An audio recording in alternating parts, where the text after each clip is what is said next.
Aloha and welcome to All About Adoption. My name is Christine Altwies, and with me today is a very, very special guest and hard to pin down working mother of 14. Welcome, Kaui Kiola. Aloha. Aloha. So our point today is to pick your brain as an expert mother and professional adoption advocate to find out what does it take to be a working mom, to foster children, adopted children. Who are the kids who really need homes? What have you learned along the way that we can share with our audience to maybe inspire some folks to step up and consider seriously whether or not they have what it takes to be an amazing parent to a child in need? Well, first of all, there are so many children that are available waiting for a forever family.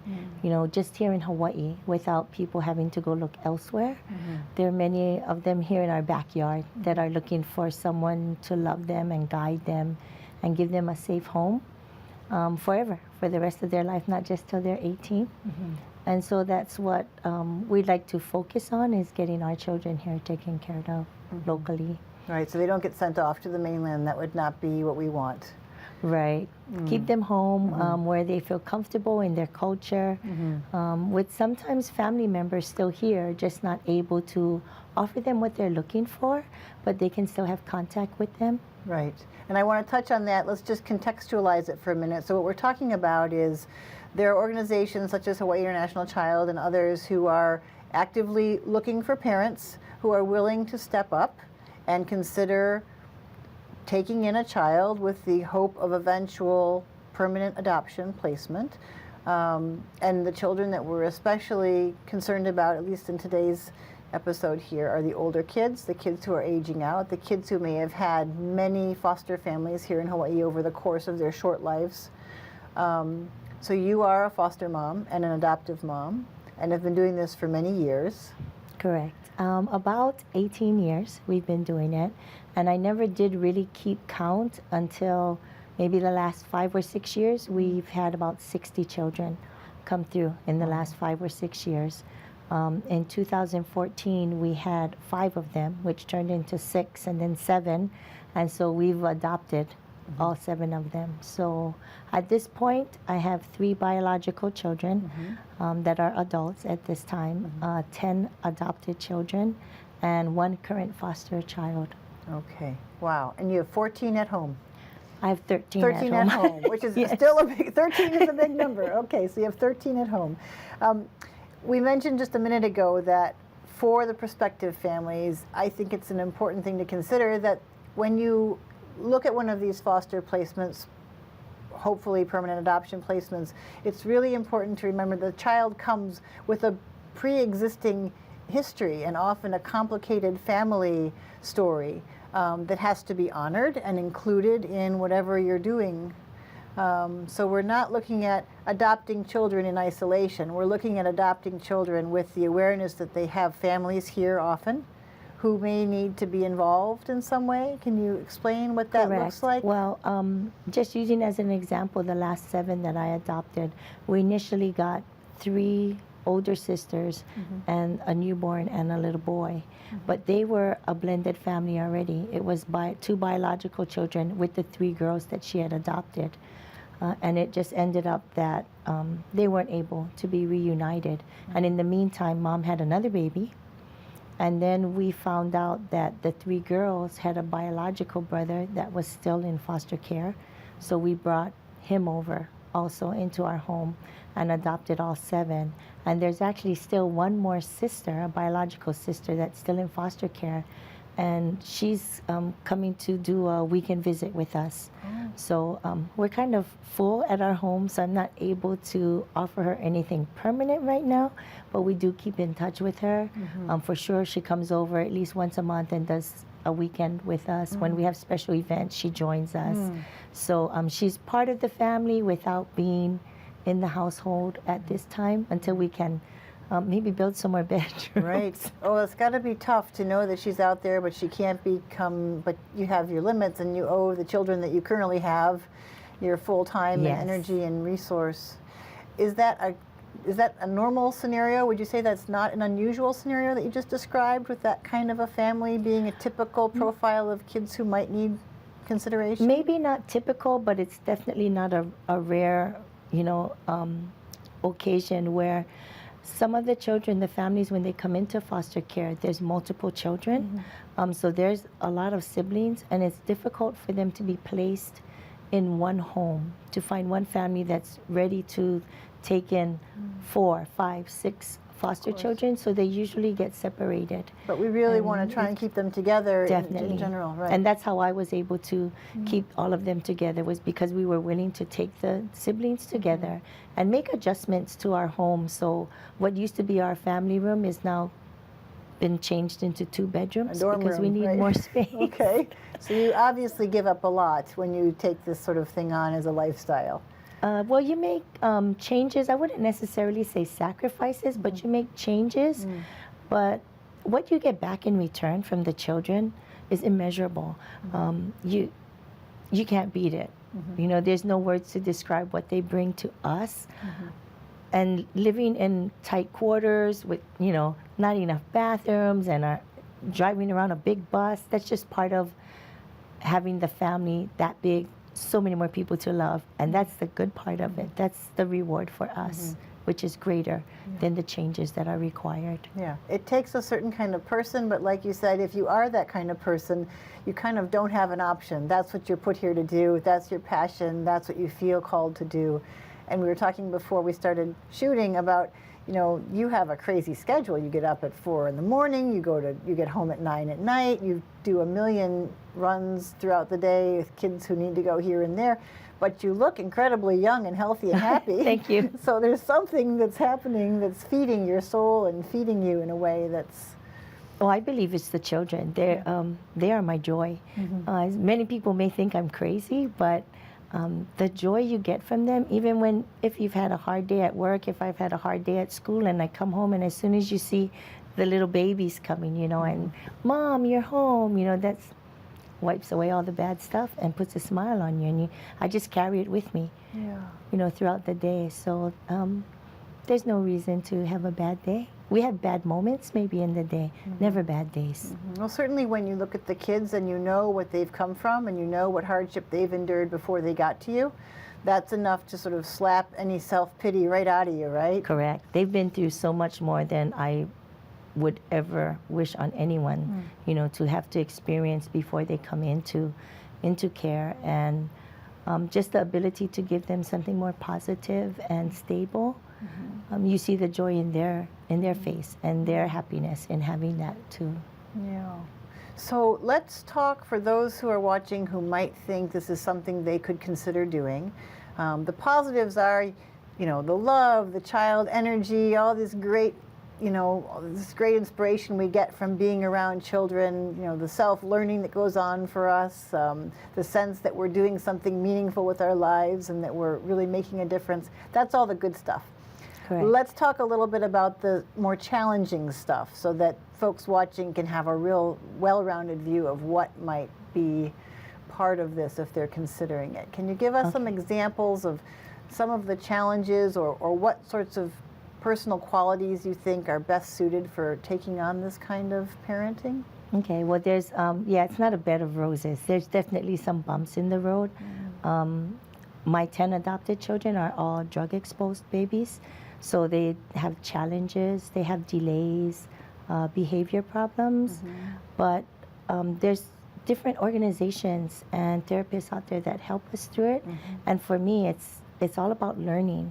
And each child, no matter whether they're foster, adoptive, bio, drug exposed or not, every single child is unique and different. And so you have to adjust to each child's needs and work with their strengths and just build upon their strengths and work hard through learning, other professionals teaching us what to do on how to get through the rough parts of speech delays and behavior issues and sleep problems, and there's definitely a lot of help out there, but you need to be flexible because things can change throughout the day in a moment. You know, something might change. You might be at work, all the kids at school, and then someone might have a meltdown at school. Okay, so we need to change the plan for today. So flexibility is definitely important. Patience, because you just have to wait until they're ready sometimes. When at 3 years old, if they're not speaking, then you just wait. It might come at 5. But eventually it will come. They are going to be okay. It just takes a little bit longer than some other children. A question that we often get has to do with sort of at what point is a child permanently damaged, and at what point do we want to think and hope that there can be positive change and improvements in things that a child may have had done to him early on. So maybe we can talk a little bit about that. There's a difference between an organic condition. Maybe if the child was exposed in utero to drugs or alcohol, the child may have certain challenges that might be a little harder to overcome. Whereas if some of the challenges came as a result of neglect or abuse or abandonment after birth, maybe some of these things can be dealt with a little differently. Have you noticed in your work with your children, you know, some things come in the door at you and you think, oh, that's a behavior that I know I can work with pretty easily, or that's one that we may have to struggle with for a long, long time. Do you have any experience that you can share with the audience about those things? I think one of the things that, especially with the older children that have come in due to neglect, that I'm at this point in time, I'm now used to it, but in the beginning it was rough for me, where they never knew where their meals were coming from or when they would get a next meal. So there was a lot of sneaking food from in the kitchen and taking it into their rooms, and then we find torn up wrappers under the bed, in the pillowcases. It's like, okay, well, the bugs are coming, but this is what they've learned. This is how they've lived, and you can't change that overnight. The children that are with me, been with me over 2 years, we still deal with that. But I'm sure, I pray that they'll get through knowing that there'll always be a meal for them, there'll always be enough food. But you just have to work and be patient and understand that this is why it happens. And understanding is the big part of it. This is why it happens. They experience something, and now this is the result of that experience. And you can't change it. You have to just let them deal with it in their own time, in their own ways. And hopefully it will get better. We've had it improve with other children. So in time, I think, just be patient. Yeah, I think that's a really important point, because it's so easy for parents who aren't experienced with these sorts of children to assume that the child is doing whatever the child is doing to make your life miserable, right? We so quickly vilify the child, and I think it's important to remember children are born perfect, and it's what happens to them as a result of adults either doing or not doing the right thing that occasionally they get off course. And so if we, like you said, look for the cause of why they might be doing the annoying behavior, why they might be lashing out, why they might continually run away, why they don't seem to quickly trust us or attach to us, if we can sort of take a step back and look at why that might be, then we have a better chance of helping them. Correct. How do you find the trust and the attachment piece with that in mind? The children that we've had, we haven't had too much of a problem with attachment, and I think maybe that's partly because in my, breaking down the situation, that it comes from the neglect that they've gone through prior to coming. And if I just flood them with love, then they feel accepted, they feel loved, they feel wanted, they feel like they have a place. And so the trust hasn't been a real problem for the children that I've had. With the older ones, we're talking 15, 16, 17, those children have a little bit harder time than the younger ones that have come to me, like between the ages of 5 and 13. Right. But I think it's because they've been through the neglect longer, and so it's going to take them a long time to realize that there's people out there, there's adults that you can trust, and they will take care of you and not hurt you. But that, again, it's going to come in their own time, and there's nothing you can do that I believe that will help it go by faster. Right. It just has to run its course and happen in the time when they're ready for it. You can't force it on them. Right. So like you said, patience is one of the most important virtues for a parent who's dealing with a challenged child or a child who's had a troubled past. Patience and understanding together, I think, yes. That's great. So we've heard about a lot of the older kids who need families who are runners, who get placed in a home and run away, and get placed in the home and run away. Maybe keep going back to the family they were with before, or want to go live with a school friend. We're really focused on finding families for kids like those kids. Those are the ones who are probably at this point in our state system the most in need. Those older kids who are at risk of aging out of the system, but who, due to years and years and years of multiple foster homes or maybe abuse and neglect, seem the least desirous of a permanent family. What would you say to someone watching, knowing that we really need families for these older kids? What kind of special courage or message could you give someone who might be considering one of these older kids who seems to not want a family? Well, I think a lot of times that's their protection. They put up a wall to protect themselves because they've been hurt so many times. But basically, all children, like you said, are born perfect. Every single child is good. Some children, it's right there on the surface. You can see, you meet them, oh, this kid, he's doing okay. Some children, you just have to look a little bit deeper to find that goodness. So I challenge them, meet the child, look deep down. There's good in them. You just have to find it. And that's our job, is to look for the goodness in each child that is there, but they're not ready to let that part of them out yet because they have to learn to trust you. It's there. Right. That trust, I think, is something we can't always assume can come quickly. And the kids are very smart, aren't they? They'll hear your words, but they'll see your actions and your true intentions. So if you're not speaking truth, they'll see through that, right? Correct. And if you're trying to get too close too quickly, they'll be appropriately leery, right? I imagine being in a home as full of life and love as yours is sort of an automatic healing solve for some of these kids, that just being in that home is probably a help to them. Would you say? I hope so. So, of course, yeah. We try to be, kid friendly. Most adults would have difficulty relating in my home. You come in my home, there's toy kitchens, there's a climber in the middle of my living room, but our home is about the kids. Yeah. That's our purpose, is to take care of them, love them, raise them, and if that's what they need to do, a lot of my little toddlers, they're definitely climbers. So you put the climber in there. You can't keep telling them, stop climbing, stop climbing. Yeah. You give them something that they can climb on. Yeah. And then they don't, they're always doing okay. Yeah, create a kid-friendly home, and that, like we said, it speaks volumes to the children. It's not just the words, it's the actions. You're going to create the home that welcomes them, that makes them feel comfortable, then they're going to respond appropriately, right? I think so. So, we talked earlier also about the connection to birth family, which is really important. And I think often in adoption, there are different kinds of adoption, but certainly in infant domestic adoption, there's too often the tendency to sort of say, this is my beautiful little baby, I'm going to pull him into my heart and my home, and everything that existed before this we're going to ignore because that's just too complicated. That I don't want to think about that. This is my baby, But especially with these older kids and these sibling groups, there's often a very complex family history. Have you had situations where your children have wanted to have contact with the family that you maybe weren't comfortable with? Or have you ever had issues related to dealing with the extended Ohana that have troubled you or have challenged you in a way? Can you share anything about?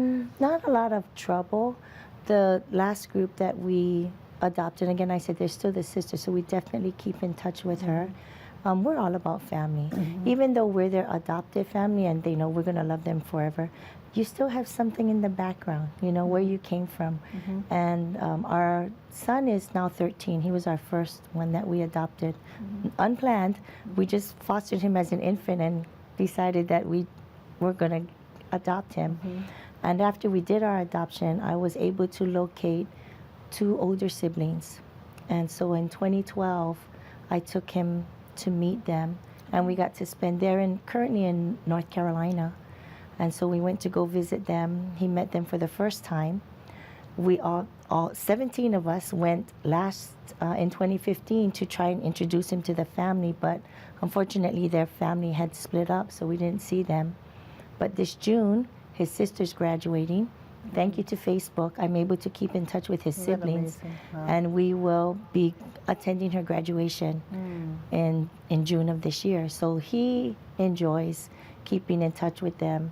They Skype together, and that's still his family. You know, you can't change that. My 8-year-old, the little girl you met outside, we just told her last year that she was adopted. So now she's interested in finding about her mom or family. I keep in touch with an uncle, so you know we're about ready to introduce her to her uncle and see how that goes. Yeah, that's so. I mean, this is an issue that as adoption advocates we really are working hard on. I find, because I think the trend before now, and again there are different kinds of adoptions. Sometimes we meet our child and the child comes with a very clear, pre-established present family, you know, large Ohana, who's part of the package. Here's the aunties and uncles, they live nearby, they have a pre-established relationship with your child. But in cases like your daughter, you mentioned, and I have an 8-year-old from China who also regularly talks about wanting to find her birth mother, and it's a different situation with China. Who knows if we'll ever be able to. But I know from firsthand experience that this is a very active part of her imaginary life and of her emotional landscape. Is who am I, where do I come from, who looks like me somewhere out there, and where are they? And it doesn't mean that you're not doing a great job as a mother, and it doesn't mean that our daughters aren't bonded to us and that they don't need us, but it means just that we have a slightly more complicated parenting role, right? That we have to do a little more work, we have to dig a little deeper, we've got to be a little more resilient, you know, not so possessive emotionally. But to my point is that there are families who we know who say, I'm worried about introducing my child to the extended Ohana because it might complicate things for my child. I'm worried about, you know, digging up things that may have been successfully buried and put to sleep. What would you say to families who have that position out of concern for their child? I mean, I think we have to assume that any parent wants what they think is best for their child, right? Correct. But let's talk about the importance of that family, even if that family is on the mainland or isn't a part of that child's life. How would we advocate to prospective adoptive parents or adoptive families? This is why that huge Ohana, whoever they are, however remotely connected they are to your child, this is why they're important. What would you say? Well, just a couple weeks ago, the birth mom to my children came to my car and wanted to see the children. So, you know, I let her see them, but I did explain to her if she wants to have contact, she needs to be clean and sober. And at that point when she is, call me, of course. And the children who wants to see her can come out of the car. And not all of them did, but some of them did. And I think as the parent, that's when we have to step back and let the child lead us to what is best for them. We always want to protect them. In that situation, of course, I want to protect them because I'm not sure, you know, what kind of activities she's still doing. But as they seek out who they are, part of who they are is where they came from, especially if they had contact. And if that's what the child is asking for, my personal opinion is to step back and support the child in seeking what they feel they need to, even though it's not comfortable for us. Sometimes being a parent, you have to do something that's not feeling good to you, but it's going to be what your child wants. So that's where I come from. If that's what the child wants, then okay, then we'll do it. And I'm not real happy about it, but this is what's going to make him happy or her happy, and so we have to do that. Yeah, and so concern that, you know, mom and dad, you know, maybe birth mom and dad might be involved in activities that we as a family don't advocate, you know, and that's not always the case. That's the stereotype, that birth mom and dad are into drugs or involved in crime, but, you know, very often birth mom and dad are successful, hardworking, integrated folks who just can't make it work parenting, you know. So there's all different kinds of birth parents, right? But I think that's what we most often hear, is the fear that if I expose my child to birth mom and dad, then we'll have all these other questions to answer and things to explain about what's, you know, appropriate living and what's, you know, maybe to be avoided. But I think what you're saying, very important, is that whether we like it or not, whether we believe that that's a good way to live or not, this is who our child is and this is what our child brings. And to disregard or ignore that is to do a dishonor to the child, because this is the child, the full picture. Right. That's a tough part of our work, I think, is sort of balancing that, right? And then sometimes it is hard for them to see or to understand that also these are the kinds of things that my parents did. This is why I'm in this situation. So it might help them to understand the situation if they're older. Might introduce some other trauma and problems, but one day at a time, one moment at a time, you deal with it as things happen. Right. And you're correct, it's not all birth parents like that. In the years, I've worked with many birth parents of the children that we fostered, and some of them have become friends, reunited or not reunited. They tend to keep in touch. So birth parents are not bad people. No. They've just made some bad choices in life, and we all have made bad choices and have opportunity to fix those. Might just take a little longer for them. Yeah.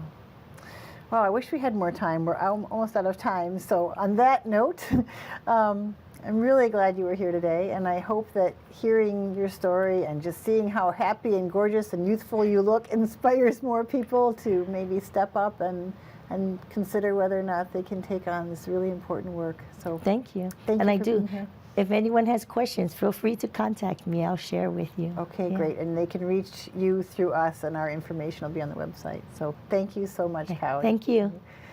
This has been All About Adoption. My name is Christine Altwies. Thanks so much to our very special guests today, Cowie Keola, and to Aloha Studios, and our wonderful executive producer, Chris Castignero. Until next time, aloha. Something about this feels like home. Something about you I already know. And something about